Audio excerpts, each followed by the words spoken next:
नमस्कार, आप देख रहे हैं अपना उत्तर प्रदेश। मैं हूं आपके साथ सचिन चौहान। गोरखपुर को पर्यटन के क्षेत्र में बड़ी सौगात मिली है।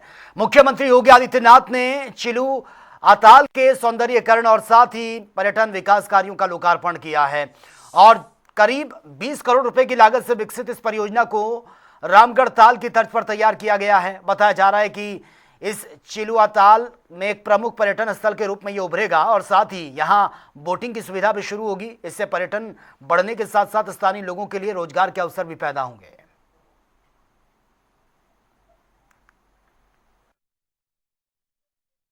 सिटी ऐसे ही अपने स्वरूप बदलती है।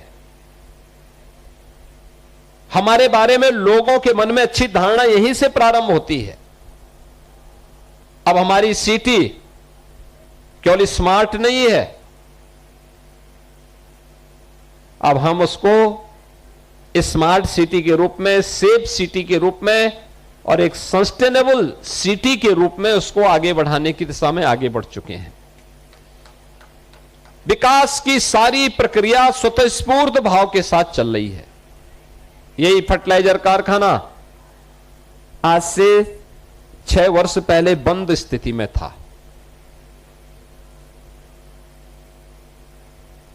सारी गतिविधियां 1990 से बंद थी।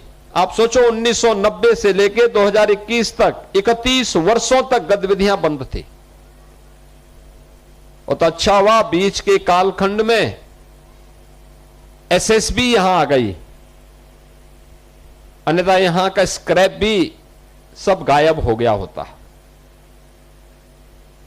अब यहां पे एसएसबी भी है, फर्टिलाइजर कारखाना भी है और प्रदेश का एक सैनिक स्कूल भी है। सैनिक स्कूल भी है और एक केंद्रीय विद्यालय भी इस कैंपस में है। केंद्रीय विद्यालय के नए भवन के लिए भी हमने पैसा सैंक्शन कर दिया है। एक ही कैंपस में इतनी गतिविधियां एक साथ उपलब्ध हो रही हैं और इन गतिविधियों को आगे बढ़ाने के साथ ही यहां पर बेहतरीन सुविधा, तो ये पहले फेज का काम हुआ है। अभी इसको विकास की बहुत सारी संभावनाओं के साथ हमें आगे बढ़ना है।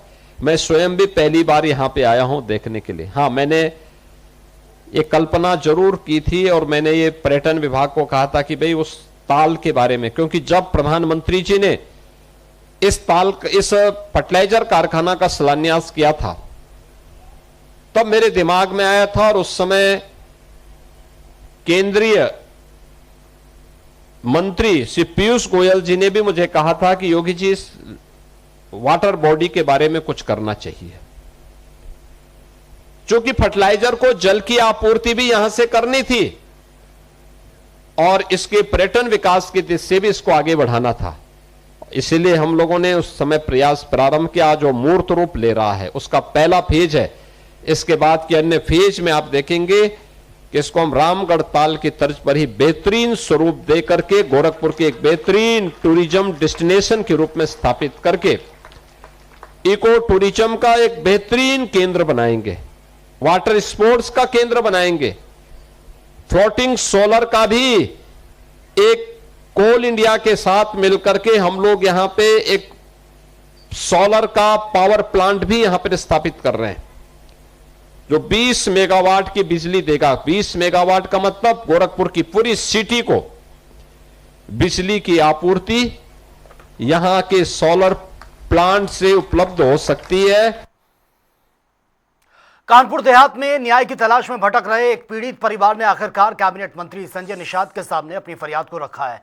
परिवार का यह आरोप है कि कई बार शिकायत करने और एसपी कार्यालय के चक्कर लगाने के बावजूद भी उनकी सुनवाई नहीं हुई है। पीड़ितों ने यहां तक भी आरोप लगा दिए हैं कि एसपी से मिलने तक नहीं दिया गया। मामला सामने आया, कैबिनेट मंत्री संजय निषाद ने नाराजगी जताते हुए अधिकारियों को फटकार लगाई है और पीड़ित परिवार को न्याय दिलाने का भरोसा दिया है। भाई हमारा कहता था हमारी खेती छोड़ दे, नहीं देता है, चिंता चौकी जाता था भाई हमारा। कौन लोग हैं जो जोते हैं? वो कृष्ण मोहन कोटेदार है, हमारे परिवार के हैं, चाचा सगे लगते हैं, जबरदस्ती खेती जोते हैं। भाई हमारा रोज था राशन कार्ड बनाता, राशन मांगे तो मारते थे, खेती के लिए तो कहता था कब मारते थे उसको। कहाँ से आए हैं? मनावा गांव से आए सर। कौन सा थाना है? रसूलाबाद थाना है सर। आज आप कहाँ आए? आज हमारे कप्तान साहब से मिलने आए हैं। तो क्या हुआ जो आप ऐसा चिल्ला रहे हैं? आज हमारे कह रहे हैं मैडम से नहीं मिला है कि 10 बार आ चुके, हमको मिलने नहीं दिया जाता है। तमाम दे आ चुके हैं, ऐसे भगा दिया जाता है हमको। आज हमारे सब औरतें मारने टूट पड़े, सब वापस आता है, मोबाइल छीनने लगे हमारा। कहाँ पे? अंदर कप्तान साहब के ऑफिस में जहाँ बैठाया जाता है। कितने मारपीट? मारपीट तो सिपाही छूट पड़े, मोबाइल लाओ, चलो भागो यहाँ से, थाने नहीं जाते हो तुम, थाने ये सबके आपसी के साथ थाने नहीं जाते, कहा है ये सब। कोई अधिकारी मिला आपको, कोई बड़ा अधिकारी? मिलने नहीं दिया जाता, भगा दिया जाता, इसे कर जाओ पेटी में है ही नहीं, ऐसे रोज किया जाता हमारे साथ में। यहाँ कैमरा लगे वो चेक कर लिया जाता है हमारा। ये क्या शिकायत लेके आप आए थे? हमारे भाई को न्याय होना चाहिए, हमारे औरत के साथ में गलत हो रहा है।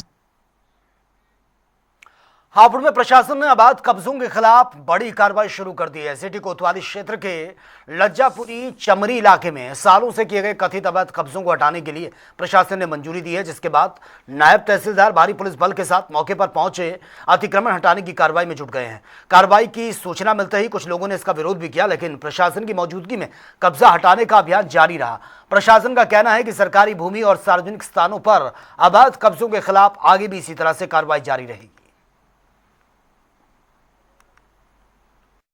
को लेकर हापुड़ जिला प्रशासन की बड़ी कार्रवाई देखने को मिली है। जहां मैं मौजूद हूं, ये रामलीला मैदान है, लज्जापुरी चमरी ये लगता है। यहाँ पर लोगों ने अस्थायी दुकानें लगाकर यहाँ पर कब्जा किया हुआ था। कुछ लोग हैं मेरे साथ जिन्होंने शिकायत की थी, उनसे जानेंगे कि पूरा मामला क्या है। क्या नाम है सर? मेरा नाम जयप्रकाश है और आज लज्जापुरी में बड़ा ही हर्षोल्लास का दिन है कि यहाँ पर एक सरकारी भूमि जिस पर राजकीय पुस्तकालय की स्थापना होने वाली है, इसको लेकर के हम डीएम महोदय का बहुत बहुत आभार व्यक्त करते हैं कि शिक्षा के क्षेत्र में इतना सराहनीय कार्य रहा है, जो भूमाफिया से इस भूमि को छुटा करके यहाँ पर शिक्षा के क्षेत्र में राजकीय पुस्तकालय की स्थापना होगी, जो कि 1200 गज में होगी। अब से पहले इस पर अवैध उगाई चलती थी और हम प्रशासन से एक मांग और करेंगे कि जिन लोगों ने इस सरकारी भूमि पर अवैध उगाई करी है, उनसे उन पैसे की वसूली भी की जाए, क्योंकि इन लोगों ने हर सप्ताह 7 से 10 लाख रुपए की उगाई करते थे अवैध वसूली बाजार के थ्रू। तो हम चाहते हैं कि उनसे इस मैटर का जो पैसा है वो भी वसूला जाए। अच्छा, लगातार यहाँ पर कुछ लोग भी आकर उन्होंने विरोध प्रदर्शन किया और डीएम के नारे लगाए। जी जी जी। तो क्या मामला रहा है? ये मामला अभी यही मामला सामने आ रहा है, क्योंकि यही लोग तो वो थे जो अवैध वसूली करते थे, और आज जब इनके हलक से पैसा निकलेगा, जब पता चलेगी ना ये तो सरकारी भूमि है, जबकि कोई इनकी पर्सनल भूमि नहीं है। मैडम ने सरकारी भूमि जो है उस पर आवंटित कर रहा, ये तो उस पर भी विरोध जता रहे हैं। जो सरकारी काम है, प्रशासनिक काम है, उस पर विरोध जता रहे हैं। ये तो 60 साल का कब्जा करे बैठे हैं। और सर, हम विरोध करते हैं ऐसे लोगों का जो ऐसे कामों पर विरोध जता रहे हैं। मैडम को उल्टा सीधा बोल ले और हम फिर से विरोध जताएंगे इन लोगों का कि अगर ये आते हैं यहाँ पर तो इनका गलत कार्य रहेगा। ये कितने दिन हो गए आपको ये लड़ाई लड़ते हुए और अब जाके आपको न्याय मिला? लड़ाई लड़ते लड़ते हमें करीब 1 साल 15 दिन हो चुके हैं, और डीएम साहब का बहुत बहुत धन्यवाद करते हैं, क्योंकि आज हम इस मुकाम तक पहुंच चुके हैं। तो अब यहाँ पर क्या बनने जा रहा है? इसमें राज्य पुस्तकालय बनेगा, जो 1200 गज में मैडम ने पास करा है। देखिए, लगातार लोगों का कहना है कि ये डीएम हापुड़ का एक सराहनीय कार्य है। यहाँ पर जो है अब इसको कब्जा मुक्त कर एक राजकीय पुस्तकालय बनने जा रहा है, जो शिक्षा के क्षेत्र में एक बड़ा कदम होगा। कैमरा पर्सन साहिल के साथ अमन त्यागी, जनता टीवी, हापुड़। और देवरिया पुलिस ने शराब तस्करी के खिलाफ बड़ी कार्रवाई करते हुए सलेमपुर थाना क्षेत्र में एक लग्जरी कार से भारी मात्रा में अवैध शराब या अंग्रेजी बरामद की है। आपको बता दें कि चेकिंग अभियान के दौरान पुलिस ने मुखबिर की सूचना पर रेनो कीगर कार को पकड़ा है, और साथ ही जिसमें करीब 61 लीटर के आसपास ये शराब बताई जा रही है। वहीं मौके से हरियाणा के रहने वाले एक युवक को भी गिरफ्तार किया गया, जिसके पास से नकदी, फर्जी नंबर प्लेट भी बरामद हुआ है। फिलहाल पुलिस ने मामला दर्ज कर आगे की कार्रवाई शुरू कर दी है। थाना सलेमपुर पुलिस द्वारा आज दिनांक 2 जून 2026 की रात्रि में जनपद देवरिया में शराब तस्करी के खिलाफ चलाए जा रहे अभियान के क्रम में एक फर्जी नंबर प्लेट BR01 HA9875 लगी रेनॉल्ट काइगर कार को सलेमपुर थाने के नदावर पुल के पास रोका गया, जिसमें तलाशी के दौरान 5 पेटी इंपीरियल ब्लू व 2 पेटी रॉयल स्टैग, जो हरियाणा की अवैध शराब जिसकी अनुमानित कीमत लगभग 56,000 है, के साथ एक अभियुक्त प्रमोद कुमार पुत्र महेंद्र निवासी पिपली थाना खरखोदा जनपद सोनीपत हरियाणा को गिरफ्तार कर नियमानुसार अग्रिम विधिक कार्रवाई की जा रही है। और बलिया में रिहायशी इलाके से शराब की दुकान हटाने की मांग को लेकर चल रहे विरोध को अब और भी तेज कर दिया गया। पिछले 1 महीने से प्रदर्शन कर रहे स्थानीय लोगों ने प्रशासन पर अनदेखी का आरोप लगा दिया है और अब धरना भूख हड़ताल में बदल गया है। 3 लोगों ने अनिश्चितकालीन भूख हड़ताल शुरू कर दी है, जबकि सैकड़ों स्थानीय लोग भी आंदोलन में समर्थन में जुटे हुए हैं। प्रदर्शनकारियों का कहना है कि कई बार शिकायत की है, विरोध के बावजूद जिला प्रशासन में कोई ठोस कदम नहीं उठाया गया, इसके चलते उन्हें ये रास्ता अपनाना पड़ा है। मामला कोतवाली थाना क्षेत्र के बेदुआ बंदे पर स्थित शराब की दुकान से जुड़ा है। आज 29 दिन जो है कि हो गया हम लोगों के यहाँ धरना पर बैठे हुए, और हमारे यहाँ अन्यत्र शराब की दुकानों को हटाने के लिए जगह भी है, फिर भी जो है कि शासन और प्रशासन के लोगों को नहीं समझ में आ रही है कि जगह है तो वहाँ पे हटा दें, और नहीं हटाने की वजह से हम लोग आज से भूख हड़ताल पे जो है कि यहाँ बैठे हुए हैं। कितने दिनों के लिए भूख? यहाँ पे हनुमान जी का चबूतरा है, यहाँ पे श्री मंदिर में बैठे हैं। यहाँ से दारू की दुकान को अन्य जगह शिफ्ट करने के लिए, क्योंकि हम लोग यहाँ पर लगातार आज 1 महीने से बैठे हैं। लास्ट में हम लोग बाध्य होकर आज हमारा अनशन पर बैठने के लिए हम लोग बाध्य हो गए। आफत है, किसी के रोड पर शराब भट्टी खुल गया है, किसी के बेटी बहन आते हैं जाते हैं, कोई औरत आते हैं, आदमी बिटबाजी बोलते हैं पी पाए के, कितनी जनता के औरत के घर उजाड़ जाते हैं पी के, कितनी बेबी के मर्द मर जाती हैं पी के, रोड पर के पी के। कोनो औरत बचवा आते हैं, सब दारू पीते हैं, कोनो प्रशासन कोनो सुनवाई नहीं करते हैं। कोतवाली सुनाई नहीं, डीएम नहीं सुना, एफसी के इसलिए सुनाए हैं, किसी सुनवाई करते नहीं है। अब क्या हो, नारी हो इंजा, अब दुर्गा का रूप धरेंगे। और हाथरस में जिला अस्पताल की स्वास्थ्य सेवाओं को लेकर जन आक्रोश सड़क पर उतर आया है। भारतीय किसान यूनियन भानु और विश्व हिंदू परिषद, बजरंग दल और व्यापार मंडल समेत कई संगठनों ने सीएमओ कार्यालय के बाहर अनिश्चितकालीन धरना शुरू कर दिया है। प्रदर्शनकारियों का आरोप है कि जिला अस्पताल की इमरजेंसी मरीजों के इलाज की बजाय केवल रेफर सेंटर बनाकर यह रख दिया गया और मामूली बीमारियों में भी मरीजों को अलीगढ़ और आगरा भेजा जाता है। स्वास्थ्य सेवाओं में सुधार, मेडिकल कॉलेज की स्थापना समेत 11 सूत्रीय मांगों को लेकर चल रहे इस आंदोलन में प्रदर्शनकारियों ने हवन यज्ञ और स्वास्थ्य विभाग की बुद्धि शुद्धि की कामना भी की और संगठनों ने चेतावनी दी है, जब तक उनकी मांगे पूरी नहीं होगी आंदोलन जारी रहेगा। वो हाथरस की जनता के साथ साथ प्रत्येक जनमानस का विषय है। और हमारा जिला जो है 30 साल हो गए, 1997 में जिला बनाया गया था। हमें सरकारी हॉस्पिटल की व्यवस्थाएं देखते लगता है कि जिला केवल कागजों में है, प्रत्यक्ष में जिला है ही नहीं, क्योंकि वहाँ जो सेवाएं हैं, आपातकालीन स्थिति की इमरजेंसी एक अहम पार्ट होता है, लेकिन वहाँ व्यवस्था कुछ नहीं है। 6 बेडों से इमरजेंसी वार्ड चल रहा है। CSC पूरे ग्रामीण में पूरे जिले में खुला हुआ है, लेकिन 24 घंटे खुलते नहीं है। मेडिकल की व्यवस्था है नहीं। इन सब व्यवस्थाओं को लेकर जो विषय आपको बताए हैं, विषय सारे वही हैं, सब्जेक्ट सारे वही हैं। उन्हीं के विरोध को जताते हुए पूरा समाज, हाथरस का प्रत्येक व्यक्ति इस विरोध के लिए या धरना प्रदर्शन में शामिल होगा। और ये धरना प्रदर्शन जो हमने निश्चित किया है, अनिश्चितकालीन के लिए किया है, इसमें पार्टी का कोई विरोध किसी तरह का नहीं है। मेरा वोट, मेरे परिवार का वोट, मेरे अपनों का वोट जहाँ सनातन में जाता था वहाँ जाएगा। जिसकी जो मर्जी है वो सेल्फ इच्छा से दे, लेकिन समाज के लिए, जनमानस के लिए ये विरोध हमारा जारी रहेगा। सहारनपुर के नानौता कस्बे में उस वक्त अफरा तफरी मच गई जब थाना रोड पर 2 सांडों के बीच जबरदस्त संघर्ष हुआ। दोनों सांडों की लड़ाई इतनी उग्र थी कि सड़क पर मौजूद लोग जान बचाते हुए इधर उधर भागते हुए नजर आए हैं और इस दौरान 3 बाइकें क्षतिग्रस्त हो गई हैं, जबकि एक युवक सांड की चपेट में आकर घायल हो गया है। घटना के चलते कुछ समय के लिए यातायात भी काफी प्रभावित रहा और पूरे इलाके में दहशत का माहौल बन गया। स्थानीय लोगों ने काफी मशक्कत के बाद स्थिति को कंट्रोल करने की कोशिश की है।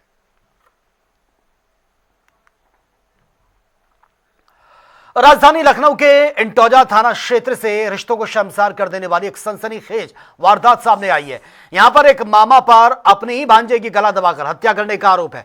हत्या के बाद शव को केले के खेत में फेंक दिया गया। ग्रामीणों की खबर पर पुलिस मौके पर पहुंची है, शव को बरामद किया। पुलिस ने घटनास्थल का निरीक्षण कर शव को कब्जे में लिया है, पोस्टमार्टम के लिए भेजकर कार्रवाई शुरू कर दी है। फिलहाल पुलिस पूरे मामले की जांच में जुटी है। हत्या के कारणों के पीछे पता लगाने में भी पुलिस लगातार प्रयास कर रही है।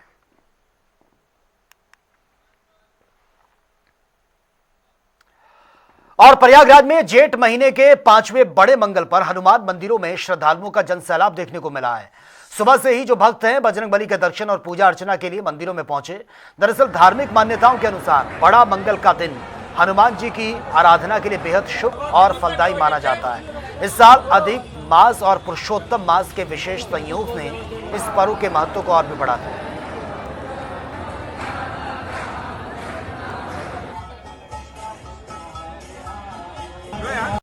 ज्येष्ठ माह में जहां 5 बड़े मंगल पड़ते, मगर इस बार पुरुषोत्तम मास पड़ने के कारण ये बड़े मंगल 8 हो गए हैं और आज 5वां बड़ा मंगल है। और इस समय हम सिविल लाइंस के हनुमत निकेतन पे जहां पर दिखा रहे हैं भक्तों की भीड़ आज बड़े मंगल पर देखने को मिल रही है। और आज आपको हम मंदिर के अंदर लेके चलते हैं और साथ ही यहाँ पर दर्शन भी अपने दर्शकों को कराएंगे और यहाँ पर जो लोग हैं हम उनसे बात भी करेंगे। ये बताइए, आज आप लोग यहाँ आए हैं, किस तरह से दर्शन कर रहे हैं, किस तरह से बड़े मंगल को पे आए हैं? मैं हनुमान जी का भक्त हूँ, बस प्रभु का दर्शन करने आया हूँ।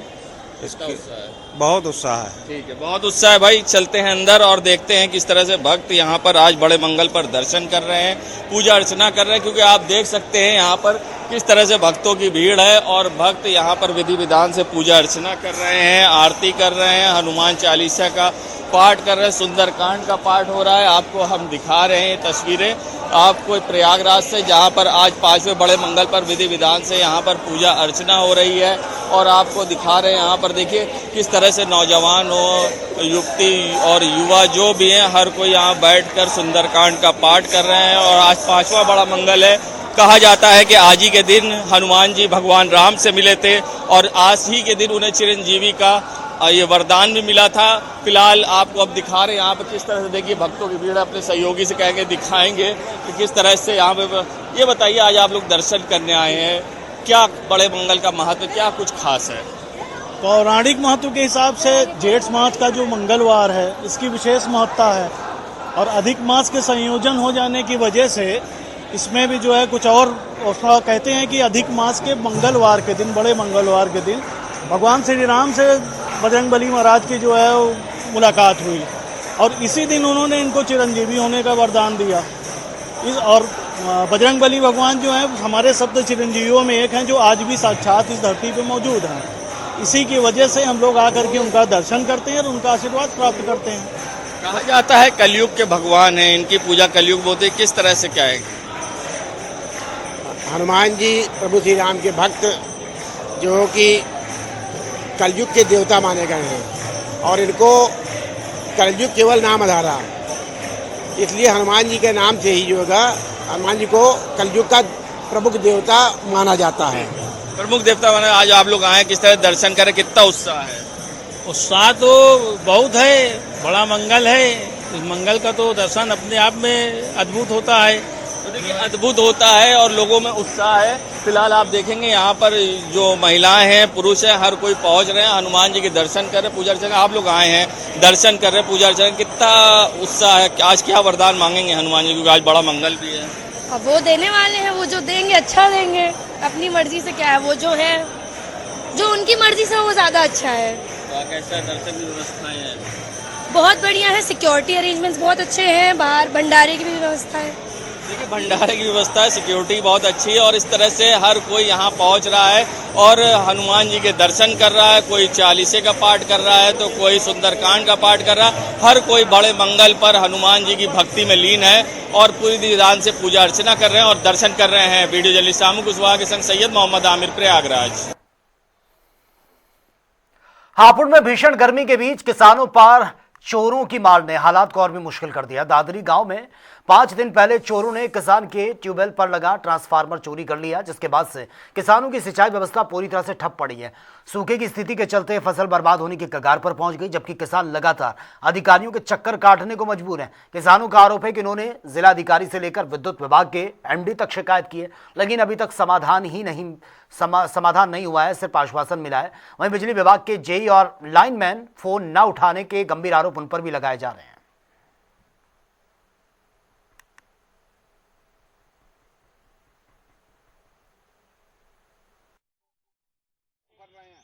जहां एक तरफ प्रचंड गर्मी की मार तो वहीं दूसरी तरफ किसानों के साथ जो अत्याचार हो रहा है, लगातार किसान अधिकारियों के पास जा रहे हैं। मैं पूरा मामला बताऊंगा कि यहां से 4 दिन पहले चोरों ने इस ट्रांसफार्मर को अपना निशाना बनाया। बताया जा रहा है कि ये 2 ट्रांसफार्मर हैं जिनको चोर निकाल कर ले गए और यहाँ पर जो है किसान दर दर की ठोकर खा रहा है। आप देख सकते हैं जो फसल है वो आज सूखे की कगार से किसान बर्बाद हो रहे हैं और अधिकारी इनकी कोई कार्रवाई नहीं कर रहे हैं। मेरे साथ ये गांव के किसान मौजूद हैं, ये दादरी गांव है, इनसे जानेंगे कि क्या इनकी समस्याएं हैं और किन अधिकारियों के पास ये गए थे। क्या नाम है? मेरा नाम विनय प्रकाश तैकी है। क्या मामला हुआ है? मामला जो है ट्रांसफार्मर जो रात को चोरी हो गए, उससे पिछले साल भी हमारे तार कई दफे चोरी हुई है, लगभग एसटी साहब को भी कही, उसमें 10-10, 15-15 दिन, हफ्ते में 2-2 दफे लाइन कटी है।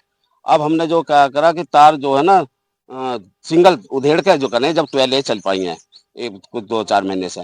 अब इन्होंने चोरों ने क्या करा, ट्रांसफार्मर उतार लिए दोनों, और ट्रांसफार्मर जो है उसका अंदर का सारा सामान ले गए और हम सभी करीब सभी अधिकारियों के पास चले गए। एमडी साहब के पास भी गए आज, और डीएम साहब के पास भी गए, एससी साहब के से भी मिले, और आज जो है ट्रॉली भर के जो किसान यूनियन के आदमी भी गए हैं, हम भी गए, और वो बस तसल्ली का कोई जवाब नहीं, तसल्लीपूर्वक कोई जवाब नहीं है। और फसल जो है बिल्कुल खत्म हो चुकी। कहाँ से किसान क्रेडिट कार्ड की वो करेगा, पलटाई करेगा? पिछले साल नहीं मिला, इस साल नहीं मिला, भिलिए सब्जी सब खत्म हो गई, एक खत्म हो गई। दवाई पड़ी है, पानी जरूरी जाना था उन्हें, पानी नहीं जाने की वजह से और भी सूख गई फसल, आप देख सकते हैं। देखिए मेरे साथ गांव के और भी किसान हैं जो इस समस्या से जूझ रहे हैं। क्या नाम है? मेरा नाम पुष्पेंद्र है। अच्छा, उत्तर प्रदेश के मुख्यमंत्री लगातार ये कोशिश कर रहे हैं कि किसानों को किसी भी तरह की समस्या ना हो, उसके बावजूद भी अधिकारी आपकी नहीं सुन रहे, क्या मामला? बस अधिकारी टाइम लेते हैं, बोले 15 दिन में हो जाएगा या 10 दिन में हो जाएगा। जय साहब है हमारे, जय साहब फोन नहीं उठाते। बस क्या करें, चक्कर काट के रह गए। डीएम साहब के यहाँ भी गए थे। क्या बोल दिया डीएम साहब ने? डीएम साहब कह रही है कि फसल ऐसी लगाया करो जो बरसात में होया करे। बोले गन्ना जुलाई में लगाया करो, पेठा जुलाई में लगाया करो। अब बताओ जी किस टाइम लगा मैं, जबकि गन्ने का टाइम बसंतकालीन का सबसे बेहतरीन होगा। ये जवाब दिया है जी। तो आज एमडी साहब के पास भी गए, उन्होंने क्या आश्वासन दिया? बस आश्वासन ये दिया है उन्होंने, एससी साहब को फोन करा, बोले जल्द से जल्द कार्रवाई की जाएगी। तो क्या समस्या आ रही है? अब समस्या है क्या, बस यही है कि भराई की लाख जो है ट्रांसफर मिलना चाहिए। सब्जी सब मरी पड़ी, सब खत्म हो गई, ये खत्म होया पड़ा। देखिए सबसे बड़ी समस्या है किसानों की ये है कि दिन पे दिन जो प्रचंड गर्मी पड़ रही है उससे किसानों की फसल बर्बाद हो रही है। हालांकि जो किसान है वो जिले के अधिकारी से लेकर और एमडी तक इन्होंने जो अपनी शिकायत दर्ज कराई है, लेकिन इसका अभी तक समाधान नहीं हो पाया है। हालांकि सूबे के मुख्यमंत्री किसानों को लेकर बड़े चिंतित हैं और उन्होंने अधिकारियों को निर्देश भी दे रखे हैं कि किसानों की जो समस्या है उनका जल्दी निस्तारण होना चाहिए और समाधान होना चाहिए। कैमरा पर्सन साहिल के साथ अमन त्यागी, जनता टीवी, हापुड़। तो फिलहाल इस बुलेटिन में मेरे साथ इतना ही, लेकिन तमाम खबरों के लिए आप बने रहिए जनता टीवी के साथ। नमस्कार।